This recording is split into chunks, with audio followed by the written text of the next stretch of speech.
생심이 올라올 수가 있었겠습니까마는 그래도 주님의 백을 믿고 오늘 주님께서 저의 입술을 스피커 삼아 주셔서 이 스피커를 통하여서 나오는 말씀 우리 주님께서 주실 거라 믿고 기도하면서 준비를 했습니다. 함께 은혜를 나누시는데요. 오늘은 제목과 같이 섬기는 사람들이라고 하는 말씀으로 같이 은혜를 나누려고 합니다. 오늘은 여성인의 날이니만큼 성경 말씀을 여성들만 함께 다 같이 읽어봤으면 좋겠습니다. 누가복음 8장 1절에서 3절에 있는 말씀을 여성분들만 같이 함께 읽도록 하겠습니다. 시작. 그 후에 예수께서 각 성과 마을에 두루 다니시며 하나님의 나라를 선포하시며 그 복음을 전하실세 12 제자가 함께하였고 또한 악기를 쫓아내신가 병 고침을 받은 어떤 여자들 곧 7 귀신이 나간 자 막달라인이라 하는 마리아와 헤롯의 청지기 구사의 아내 요한나와 수산나와 다른 여자가 함께하여 자기들의 소유로 그들을 섬기더라. 오늘은 역사상 가장 아름답고 가장 헌신적인 선교팀을 여러분들에게 소개를 하려고 하는데요. 그 여성 선교팀은 바로 갈릴리 여인들인 막달라 마리아와 요한나와 수산나 이 세 여인입니다. 그 외에 이름이 나와 있지 않은 여러 여자들이 있습니다. 성경에는 마리아라고 하는 이름이 참 많이 나와 있죠. 그런데 오늘 여러분들에게 소개해드릴 이 막달라 지방에서 나온 이 막달라 마리아라고 하는 사람은 성경에서 14번이나 언급이 된 막달라 마리아입니다. 참으로 헌신적인 여성이죠. 이 마리아라고 하는 이 이름의 뜻이 무엇인 줄 아십니까? 높여진 자라고 하는 뜻이랍니다. 이 높여진 자라는 뜻에 맞지 않게 이 막달라 마리아는 굉장히 불행한 아주 힘든 그런 삶을 살았습니다. 왜냐하면 오늘 말씀을 보면 이 막달라 마리아는 7 귀신이 들린 여자입니다. 7 귀신이 들렸다고 하면 이 7가지 귀신이 쉬었다라고 하는 것이 아닙니다. 유태인들의 7이라고 하는 숫자는 완전한 숫자인데요. 그 완전 숫자를 사용하기 때문에 이 7 귀신이 들렸다라고 하는 것은 굉장히 더 이상 아플 것도 없이 굉장히 심한 상태를, 심한 병세를 뜻하는 것입니다. 그 병이 정신병인지 육체적인 어떤 질병인지 아니면 정말로 실제적으로 귀신이 들린 것인지 귀신 들린 여자로 취급을 받은 것인지 저희들은 성경에서는 자세히 나와 있지 않기 때문에 잘 알지는 못하지만 사회에서 비웃음과 소외와 방황 속에서 정말로 살았다고 하는 것은 귀신 들린 여자이기 때문에 우리가 알 수 있습니다. 그러나 중요한 것은요, 무엇인 줄 아십니까? 이렇게 귀신 들린 여자도 예수님을 만났다라고 하는 것입니다. 예수님을 만남으로써 새로운 삶이 시작이 되었다라는 것이 중요한 일입니다. 이 새로운 삶이 시작이 되었다라고 하는 것은요, 바로 예수님께서 그 7 귀신을 쫓아내 주시고 완전히 귀신의 역사를 벗어내 버려 주시고 이제 새 사람, 새 생활을 시작했다고 하는 이 막달라 마리아의 인생. 이런 7 귀신 들렸던 여인도 정말로 예수님을 따르며 예수님을 쫓아다니며 주님을 섬길 수 있었구나 라는 생각을 말씀을 준비를 하면서 생각할 때에 정말로 좀 부끄러웠습니다. 이 점을 우리는 좀 항상 기억을 하고 있어야 되겠구나 라는 생각도 또한 했습니다. 이런 여인이 왜 기억을 해야 되느냐 하면은 이렇게 귀신 들린 여자도 예수님을 따라다니며 섬기었거늘 하물며 오늘날 우리는 정말로 멀쩡한 육신을 가지고 교회에 와서 주님을 섬기며 하고 싶은 거 하면서 신앙 생활을 할 수가 있을진데 이 막달라 마리아처럼 제대로 하지 못한 것이 참 부끄럽다라고 하는 생각을 하면서 여러분, 주님을 이 귀신 들린 여자보다는 더 아름답게 섬겨야 되지 않겠습니까? 이렇게 막달라 마리아는 오늘날 우리들에게 큰 도전을 주고 있는 것입니다. 다음으로 제가 막달라 마리아에 이어서 소개해드릴 사람은 이 헤롯의 왕의 청지기인 구사의 아내인 요한나에 대한 이야기를 제가 소개해드리려고 합니다. 이 요한나는 어떤 사람이었느냐면요, 그 헤롯 왕의 청지기라 하면 오늘날 그 왕의 재정 담당, 오늘날의 대통령, 재정부 장관급 정도 되는 부와 권력을 담당하고 있는 굉장한 당대의 실력가였다고 합니다. 그렇기 때문에 이 요한나는 부와 권력을 등에 짊어지고 남부럽지 않은 그런 생활을 할 수 있는 여인입니다. 귀족 출신이고 굉장히 아름다운 여인이었다고 합니다. 그런데 이 여인이 예수님을 따랐다라고 하는 것입니다. 세상 북이 모든 영화보다도 더 자랑하고 싶은 것도 많고 또 내세울 것도 많은 여인이지만 예수님을 따랐다고 하는 것이 정말로 참 아름다운 여인이라고 생각하지 않습니까? 또 한 여인을 또 소개해드리려고 합니다. 스산나라고 하는 여인이 있는데요. 이 스산나라고 하는 여인은 이 누가복음 1장 3절에 성경 전체에서 딱 한 번 이름이 거론된 여인입니다.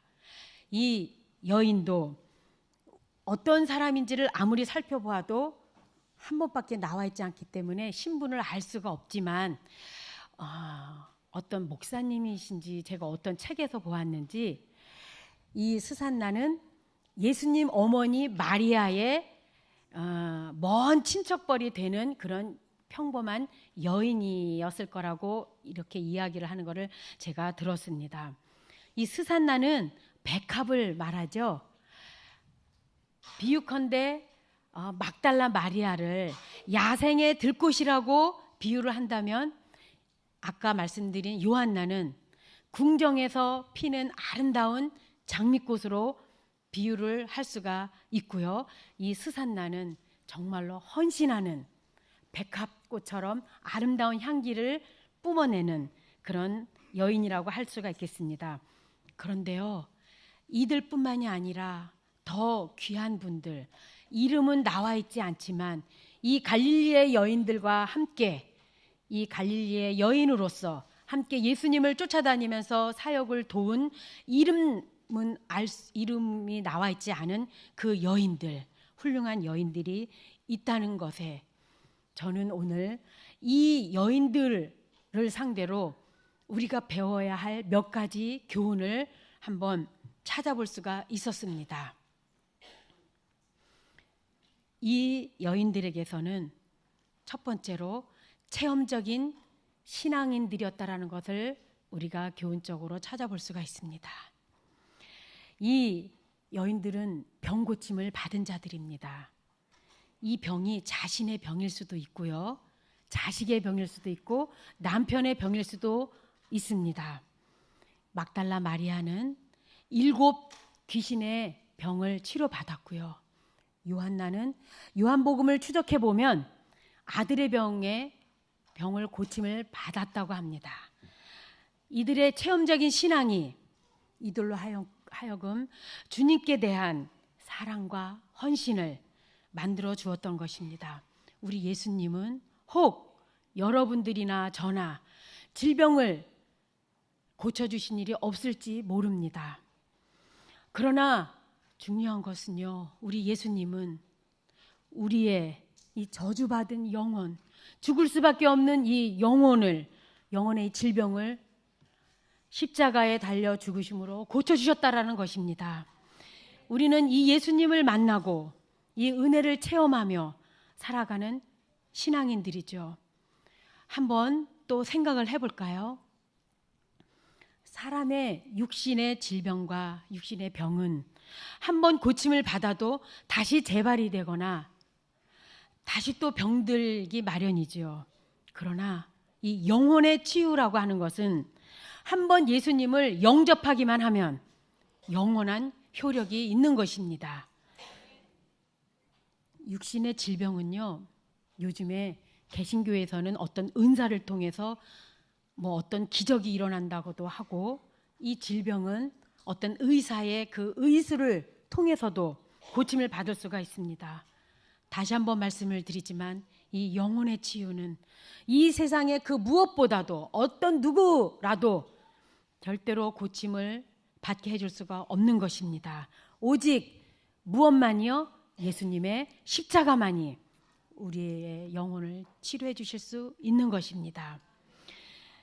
이 육신의 질병으로부터 고침을 받은 이 세 여인, 마리아와 요한나와 수산나, 이 여인들은 이 체험적인 신앙으로 열심히 주님을 사랑했습니다. 그것으로만으로도 예수님을 따르며 사랑했는데, 여러분과 저는 예수님께서 우리의 이 영혼을 치유해 주셨는데 어찌 예수님을 사랑하지 않을 수가 있겠습니까? 이 구원의 확신과 성령의 능력의 체험은 오늘 우리로 하여금 갈릴리 여인들보다 더 주님을 사랑하고 충성하도록 지금 이 시간에도 우리 마음 가운데에 역사하고 계시다라고 하는 것입니다. 바로 이 신앙이라고 하는 것은요, 체험적인 신앙이라고 하는 것. 아무리 성경 66권을요 머릿속에 다 꿰뚫고 있고 신학적인 박사가 되어 있더라도 내 개인적인 체험이 없다고 하면은 좀 더 예수님께 나아가는 일이 좀 더 든든한 신앙인이 되기가 좀 어렵지 않을까, 이렇게 생각을 해봤는데요. 여러분들께서 또 하나님이 살아계신가, 또 우리가 이 영혼의 치유함을 받음으로 기쁨을 얻은 여러 가지 체험을 통해서 여러분들이 가끔 아니면은 매일 감사하고 있는데, 우리가 그런 것들을 서로 나누는 것을 간증이라고 하죠. 제가 한 몇 해 전에 유튜브를 살펴보다가 동영상을 보게 되었습니다. 그 동영상은 개신교회의 어떤 집사님, 권사님들이 나와서 간증을 하는 것을 제가 몇 편을 보게 되었습니다. 그런데요, 그분들의 간증 하나하나의 공통점은 다 예수님을 만났다라는 거더라고요. 예수님을 만났기 때문에 나의 생활이 이렇게 변했고, 예수님을 만났기 때문에 내가 이렇게 기쁨으로 하나님 말씀을 전하고 내 생활이 이렇게 변했습니다 라고 이렇게 외치고 있더라고요. 그런데 그러면 나는 무엇일까라는 생각이 갑자기 들기 시작했습니다. 그래서 나도 예수님을 만나게 해달라고 좀 기도를 해봐야 되겠구나, 이런 생각을 하고, 그때부터 예수님 저도 만나고 싶어요. 왜 저 장로교회 감리교회 다니시는 권사님에게는 예수님이 나타나 주셨는데 왜 저에게는 예수님, 저도 기도하면 예수님 나타나 주실 거죠? 하고 기도를 하기 시작했습니다. 예수님, 저 예수님을 만나고 싶어요. 예수님 보고 싶어 죽겠습니다. 예수님 좀 만나게 해주세요. 심지어는 예수님의 재림이 제가 살아있는 동안에 만나 볼 수 있도록 해주십시오라고 아침 저녁으로 기도했습니다. 안 나타나셔야 한 달, 두 달이라도요, 제가 그 성화로 봤던 그 그림이나 아니면은 심지어는 뭐 이상한 뭐 물체만 왔다 갔다 할 뿐 안 오시는 거예요. 한 두 달, 세 달도 안 돼서 내가 너무 아직 마음이 깨끗하지가 않아서 안 오시나? 그때부터 퇴근만 하면은 성전으로 왔습니다. 성전으로 와서 예수님 너무 보고 싶어요 하고 막 간절히 회개를 하며 기도하며, 아이고 두 달, 세 달에도 예수님이 안 보여주셔서 어느 날은 안 봐도 그냥 잘 믿으라고 하시는가 보다. 그러고서는 포기를 하고서는 그날은 예수님 그냥 안 보겠습니다. 예수님의 뜻이 그러실진데 제가 뭐라고 이렇게 떼를 쓰겠습니까? 하고서 이제 포기를 하고 안 만나려고 하고서는 기도를 하고서는 이제 눈을 뜨고 나가려고 하는데요. 갑자기 일어나려고 하는데 쾅 하고 지금 생각하면 그것이 하나님의 그 주님의 성령 하나님의 음성인데요. 흥덕아, 너는 왜 이렇게 나를 보려고 하느냐?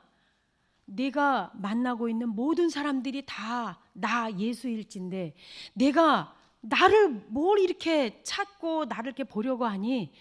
내가 내 눈앞에 만나는 모든 사람들이 다 내 형상으로 만든 나 예수니라. 그러더니 제가 갑자기 눈을 번쩍 떴어요. 그런가? 이런 건가? 그런데 저도 모르게 갑자기 눈이 감겼는데 그때에 정말로 예수님이 오셔서 제 어깨를 토닥토닥 쓰담쓰담 해주시는데 너무 그 훈훈하고 따뜻한 그 온기는 지금도 저는 정말로 잊을 수가 없습니다. 그 이후로 지금까지도 저는 퇴근만 하면 성전으로 옵니다. 성전에 와서 예수님 저를 이렇게 만나게 해주셨군요 하고 기도를 하면서 감사를 드리고 있습니다. 그런데요, 그때의 그 체험이 지금까지도 예수님의 손을 꼭 붙잡고 예수님 앞에 더 가까이 나아갈 수 있는 귀한 체험이 됐다라는 것을 제가 느끼며 잊지 않고 그때 이후로 바라보는 세상이 달라지고 저희 남편이 예수님처럼 보여지고 저희 자식이 예수님같이 보여져서 그 전에는요 예수님은커녕은요 이상한 사람으로 보였었는데 정말 달리 보여졌던 그런 체험적인 말씀을 드렸습니다. 우리 생애에 있어서 정말로 중요한 것은 내가 바로 예수님을 만난 체험입니다. 예수님 그 체험을 안 하더라도 예수님을 영접하면 예수님의 자녀가 되는 것은 말할 것도 없는 사실이지만 이런 체험을 통해서 더욱더 예수님 앞에 가까이 나아갈 수 있다라는 것입니다. 우리는 인생의 고비에서 혹은 힘들고 어려운 때에 숨이 콱콱 막히는 상황 속에서도 사망의 음침한 골짜기에서도 예수님을 만난 이들은 그 체험을 결코 잊을 수가 없는 것입니다. 그러나 여러분 더 귀한 체험이 무엇인 줄 아십니까? 그 체험은요 바로 예수님께서 나를 위해서 내 죄를 대신해서 십자가에 못 박혀 죽으셨다는 것을 깊이 깨닫는 체험이 더 귀한 체험이 되는 것입니다. 바라기는 모든 성도님들 예수님을 시시각각으로 하루 종일 온종일 예수님을 만나셔야 합니다. 그 예수님을 만난 예수님을 믿으셔야 됩니다. 그 예수님을 사랑해야 된다라는 것입니다. 이 갈릴리의 여인들처럼 그 체험한 그 은혜가 너무 감사해서 그저 주님께 헌신하고 사랑하는 아름다운 길을 여러분과 제가 걸어야 된다라는 것입니다. 지금 제가 이것을 좀 늦게 넘겼네요.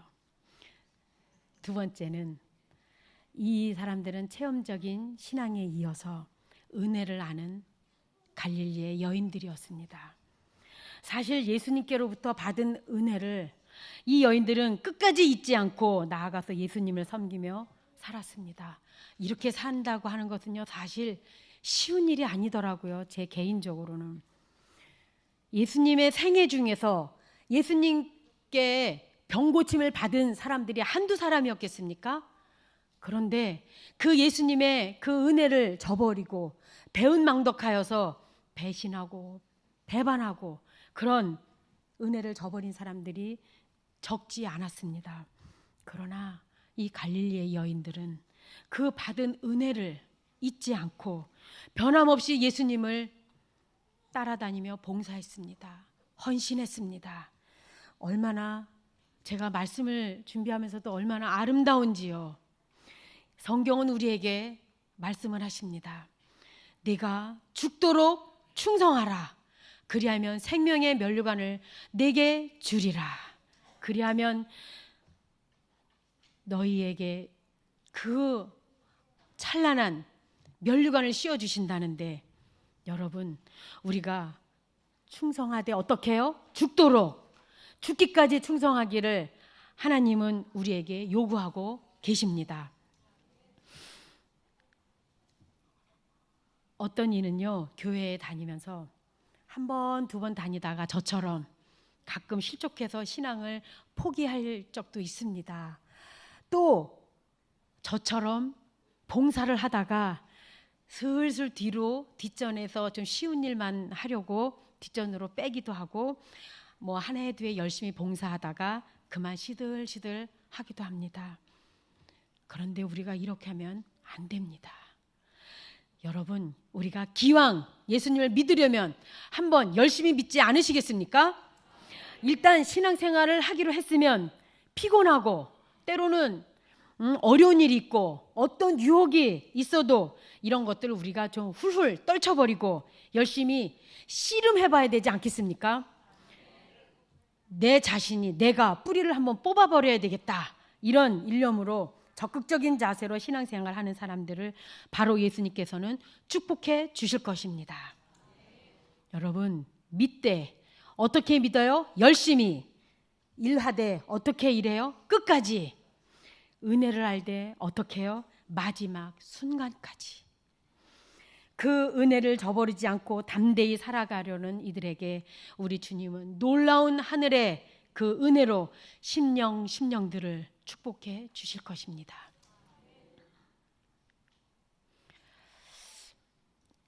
세 번째, 이 여인들에 대한 이야기를 하기 전에 한 가지 폴리캅 목사님에 관한 이야기를 들려드리겠습니다. 폴리캅 목사님을 혹시 아십니까? 초대교회의 서문학교회의 제2세대인 폴리캅 목사님은 연세가 80 정도 되신 분이신데 굉장히 고귀한 신앙으로 꿋꿋하게 하나님을 섬겼던 초대교회 목사님이십니다. 그때 로마가 기독교인들을 박해했을 때 이 폴리캅 목사님은 잡혀갔습니다. 이 잡혀간 목사님한테 이 신문관이 그랬어요. 영감님 같이 고귀한 인격을 갖추신 분을 제가 신문하기 너무 어렵습니다.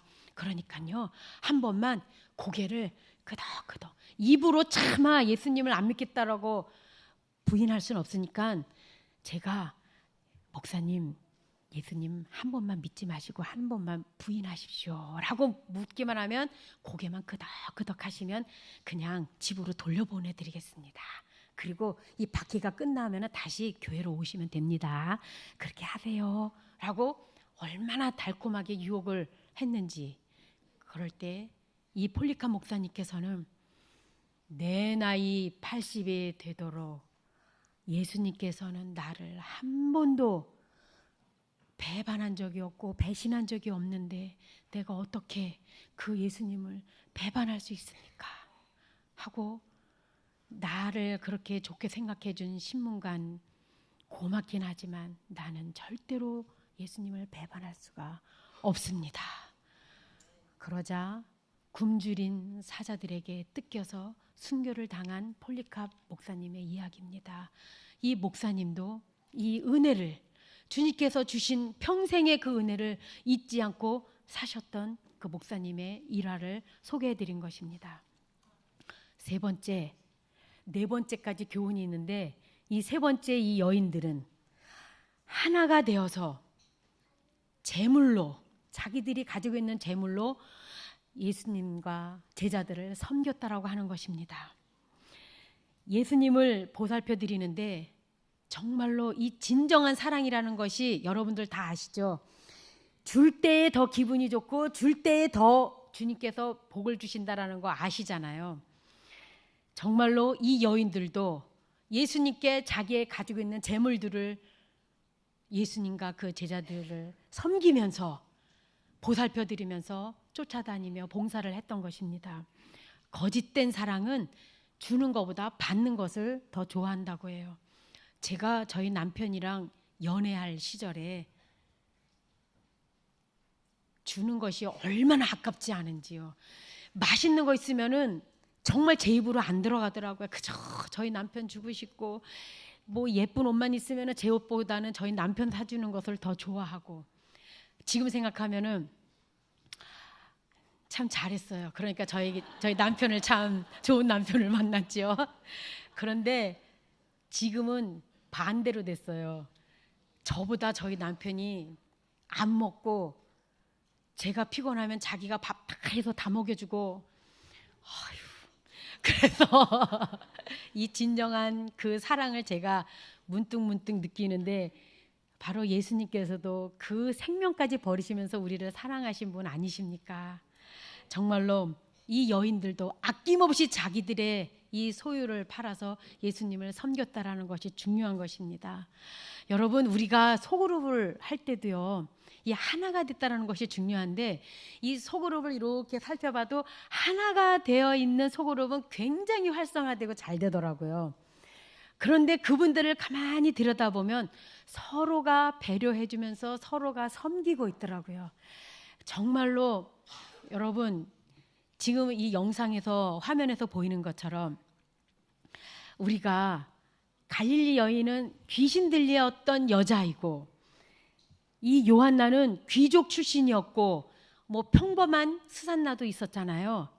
우리가 누구를 섬기는 데에는 신분의 고하를 막론하고, 또 나이가 많고 적음을 상관하지 않고, 잘난 사람이나 못난 사람이나 키 큰 사람이나 저같이 작은 사람이나 잘 사는 사람이나 못 사는 사람이나 주님을 섬기는 일에는 다 하나가 되어야 된다라는 것입니다. 오직 함께 기쁜 마음으로 주님을 섬기는 일에 우리가 오늘부터 정말로 더 끈끈한 하나가 되어보지 않겠습니까? 그 자기 소유를 다 팔아서 섬겼던 그 여인들처럼 섬기는 방법이 여러 가지가 많더라고요. 제가 아는 어떤 장로님은 지금 구두를 만들어서 파시는데, 그분은 젊은 시절에 목사님이 되셨던 것이 꿈이셨대요. 그런데 어떤 환경이 안 맞아서 목사님이 못 되어서 이분을 어떻게 섬기느냐 하면은, 신학생만 만나면은 신학생에게 무상으로 다 구두를 만들어서 신긴다고 합니다. 나 대신 내가 만들어준 구두를 신고 단위에 올라가서 말씀을 선포하고, 내가 만들어준 구두로 신방 다니면서 어려운 이웃을 도와주고 좋은 말씀을 전하라고. 이분은 이런 것으로 자기가 할 수 있는 최선을 다해서 이렇게 섬기는 분이 있었고요. 또 한 분은 지금 저희 병원에 환우 한 분이 저랑 잘 지내시는 분인데, 항상 손에 노트를 가지고 다니더라고요. 그래서 왜 이렇게 항상 그 노트를 가지고 다니느냐고 제가 그 노트 좀 한번 보여달라 그랬습니다. 그랬더니 안 보여주려고 뒤로 감추더니, 제가 하도 뭔데 하고 보여달라 했더니 이렇게 저한테 뺏기다시피 보여줬는데, 제가 살펴보니까 이름이 한 200명 정도가 되는 이름이 꽉 다 채워져 있더라고요. 웬 이름이 이렇게 많아요? 저는 침상에서 주님을 위해서 할 수 있는 일이 아무것도 없어요. 그래서 제가 만나는 모든 사람들의 이름을 다 적어서 침상에 누워서 이분들을 위해서 기도하는 일이 제가 그분들을 섬기는 일인 것 같아서 열심히 기도를 하고 있습니다. 그래서 그러면 제 이름도 있나요? 제가 갑자기 조금 새침해져가지고 물었더니, 이렇게 들춰보더니 딱 하고 제 이름을 딱 짚어주는데, 박흥덕 선생님, 그리고 그 옆에 밝은 선생님 이렇게 써있더라고요. 그래서 와, 저를 위해서도 이렇게 맨날 침대에 누우셔서 기도해 주시는 거였습니까? 네, 선생님을 위해서도 제가 정말로 기도를 합니다. 항상 그 밝음 잃지 않게 기도를 하고 있습니다. 제가 쿵 하고 한 대를 맞았습니다. 아, 내가 이렇게 기쁜 마음으로 날아다닐 듯이 날아다니며 걸어다니는 것이 보이지 않는 누군가 나를 위해서 기도를 해주고 있었구나. 오늘 이 순간에도 저를 위해서 기도해주고 있는 많은 분들을 많은 분들이 있습니다. 저는 그것을 느끼고 있습니다.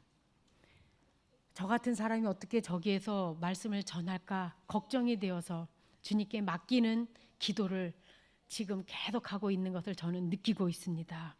이렇게 섬기는 일이 각양각색으로 무지하게 많다라는 것입니다. 우리가 각 소그룹에서도 섬기는 일을 여러분들이 지금 많이 찾아서 섬기고 계시잖아요. 계속 쭉 이어가기를 바라겠습니다. 그래서 우리 주님께서 우리를 볼 때에 정말 한 사람 한 사람을 보실 때 흐뭇한 미소를 지으실 수 있도록 우리가 정말 섬기는 사람이 되었으면 좋겠습니다. 마지막으로 넷째로는 이 여인들은 끝까지 은혜를 저버리지 않고 체험적인 그 신앙을 통해서 끝까지 충성을 다하며 주님을 따랐다라는 것입니다. 이 여인들 가운데는 은 30냥의 예수님을 판 여인이 없었습니다. 이 여인들 가운데는 겟세마네 동산에서 주님을 버리고 자기들만 살겠다고 비겁하게 도망친 여인들도 없었습니다. 대제사장의 뜰에서 예수님을 모른다고 부인했던 소심한 사람도 없었습니다. 오히려 그들은 예수님 가까이에서 예수님의 죽음을 안타까이 지켜보고 있었던 여인들이었습니다. 심지어는 주님의 시체에서 그 곁을 지키며 떠나지 못하고 있었던 여인들이었습니다. 진정한 사랑에는 두려움을 내어쫓는 힘이 있습니다.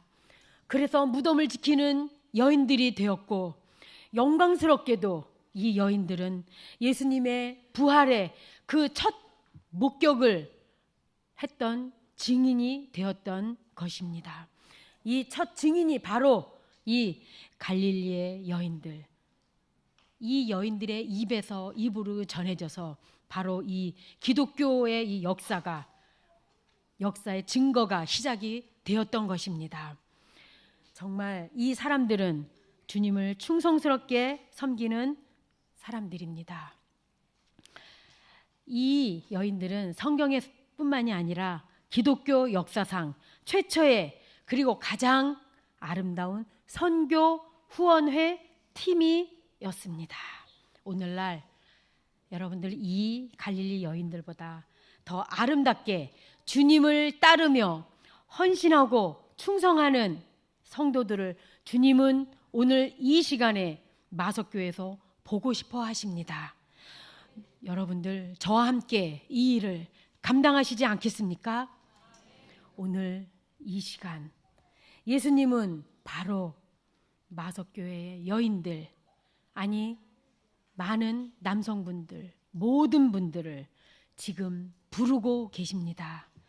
여러분 모두가 바로 이 갈릴리 여인들의 후예가 되기로 결심하시며 여러분들에게 하나님의 축복을 항상 많이 받으심으로 안 믿는 사람들이 우리들의 모습을 볼 때에 아유 어떻게 하나님을 믿는다고 교회를 드나드는 사람의 얼굴이 저 모양이야, 이런 소리는 정말로 듣지 않도록 우리들의 모습 속에서 예수님의 모습이 보여지는 그런 삶을 사심으로 예수님께서 주시는 그 큰 축복을 받아 누리시는 여러분들이 되시기를 바라면서 부족한 박흥덕 물러가겠습니다.